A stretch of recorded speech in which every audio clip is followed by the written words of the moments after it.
Okay, let's do it. So the Reef is about this sailor named Luke who's delivering a yacht to a customer in Indonesia. So naturally, he's like, hey, why don't I invite all my friends to hang out on this yacht while we bring it to this guy? So he invites his friend Matt and Matt's girlfriend Susie. And Matt's sister Kate, who we find out that Kate and Luke secretly have a thing going on, Scando. And also with them is another sailor, Warren. So they're all having a grand old time, but on the second day of their journey, the boat strikes a coral reef, and it completely capsizes and starts letting water in.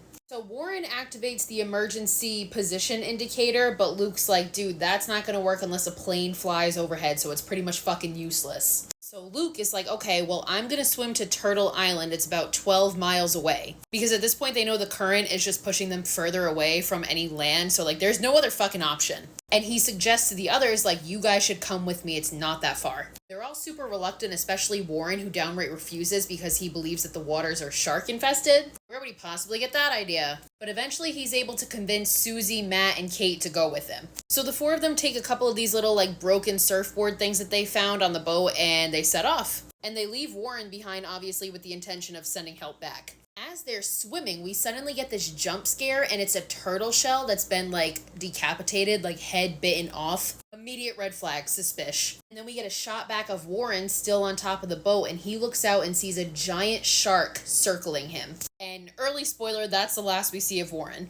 And then sure enough, that same shark ends up finding the group and fucking, like, stalking them. So they see a fin pop up, Luke goes underneath and sees, sure enough, it's this giant great white shark. So at first it's kind of circling them. Obviously everybody's freaking the fuck out. It, like, brushes up against Kate. It literally, like, jumps out of the water in front of them. I would simply go into cardiac arrest and die. And because of, like, the shock and the panic, Kate lets go of, like, the boogie board part that she's holding on to for flotation. So it starts floating away, and Matt decides to go get it for her, and he is swiftly attacked by the shark, and it literally bites his legs off. He gets back to the rest of the group, but there's nothing they can do, and he dies. So the shark leaves them, and the three remaining have no other choice but to keep swimming, so they do. But of course, the shark's not fucking done yet, and as night starts to fall, it comes back. And it's literally just stalking them. It's swimming around, it's circling them. Now, tension's building. Susie is blaming Luke for, like, Matt's death because he's the one that wanted to go swim to this island that they can't seem to find. But eventually the three of them make it to morning, and they spot this, like, shallow area of the reef where they're able to stand on, so they're able to, like, rest.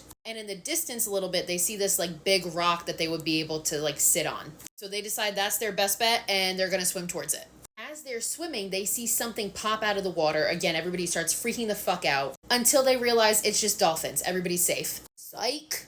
Because once the dolphins go away, the shark comes back. And this time it's hungry, and it comes up to them and attacks Susie and just drags her under, and she dies. So now it's just Kate and Luke, and their relationship had been a bit rocky, no pun intended. But at this point, they kind of just, like, declare their love for each other. It's a heartwarming moment. And they decide we have no other choice but to swim the final distance to the rocks. Like, we gotta fucking go. So the two of them start to swim, and as they do, we see the shark closing in. So now they're super panicked, they're swimming faster and faster, and they finally get to the rock, but it's so fucking slippery they can't get up. So Luke gets behind Kate and pushes her up so she manages to get up there. And as she's trying to pull Luke up and he's begging her, like, pull me up, the shark shows up, grabs him, and drags him under, and he dies. So Kate's now just left there on this rock by herself, calling out Luke's name, crying hysterically. The movie ends with writing explaining that Kate was rescued by a fishing boat the next day, and no sign of Warren or the boat were ever recovered.